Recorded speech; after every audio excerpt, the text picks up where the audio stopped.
my name is Rachel, and today we are doing task number 19 of the Book Riot Read Harder Challenge, and this is to read a book of non-violent true crime.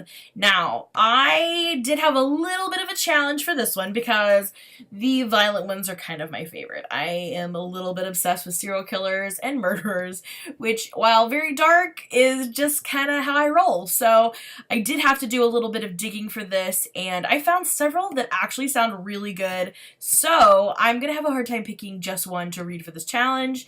I may end up reading a lot of these. So first up is The Library Book by Susan Orlean. Of course, I've seen this around, and it's captured my attention because it is called The Library Book, and I love libraries and books, so obviously drawn to it. Now, I believe this is dealing with an arson case that was set in a library. Somebody tried to burn down a library. How dare you? So this is definitely one that is on my list.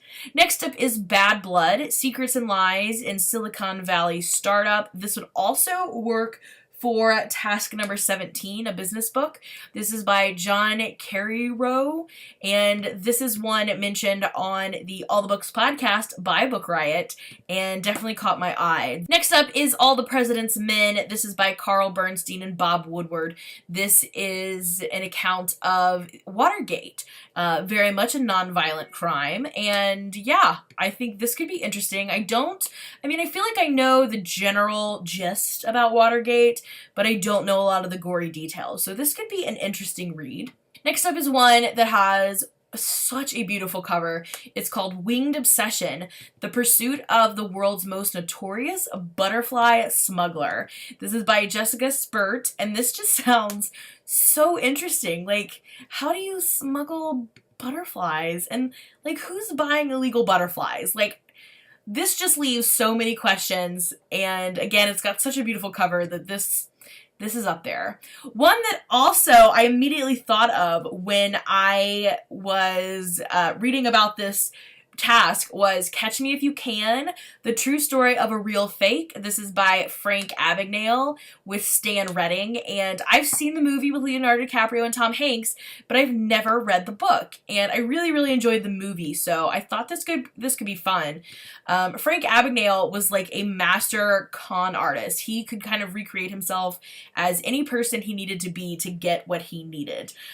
So this sounds pretty interesting. Again, I've seen the movie, have not read the book. Next up is The Stranger in the Woods, The Extraordinary Story of the Last True Hermit. This is by Michael Finkel, and this one I've seen everywhere. I mean, this was so popular last year, and most of the year before that. I feel like this is one that I immediately thought of for this challenge as well.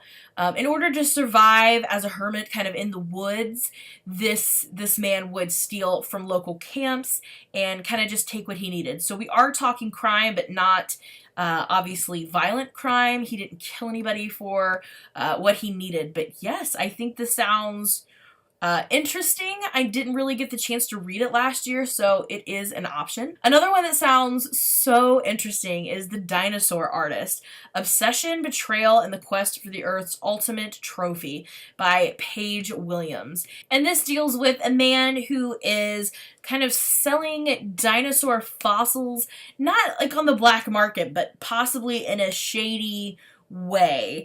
I believe he found them in another country and took them without any permission, any fee to the country, and then tried to sell it for $1 million.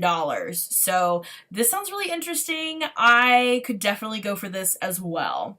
Next up is The Steal, A Cultural History of Shoplifting by Rachael Steer. This could be an interesting idea because it definitely isn't violent true crime, but I just don't understand why people would shoplift, I guess. But that could be an interesting thing to look at in this book, like maybe why people are shoplifting. It says a cultural history, so has it been happening forever? I wonder when shoplifting really became a thing. Has it always been a thing? I don't know. Again, so many questions that could be answered by simply reading The Steal. Next up is another one that I've seen the cover of so many times, and that is American Fire, Love, Arson, and Life in a Vanishing Land. So obviously incorporating arson into this brings it right into the realm of true crime, and I don't think anyone dies in the arson cases here, so it should work.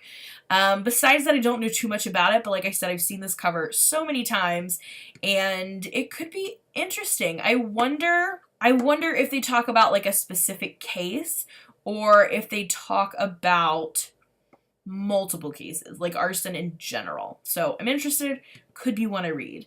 And lastly, the one that probably will draw me in most likely is The Badass Librarians of Timbuktu and Their Race to Save the World's Most Precious Manuscripts. I'm going to include this in true crime because I believe that technically they are stealing these. It's like a heist.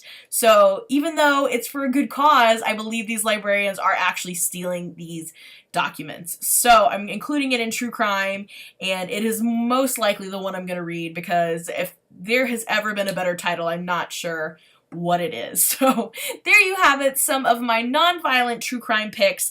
I'm always going to be a sucker for a true crime book that deals with books itself. So more than likely I will read, like I said, The Badass Librarians of Timbuktu. If you have a favorite non-violent true crime book, definitely let me know down below. And thank you so much for watching. I will see you again in the next video. Bye for now.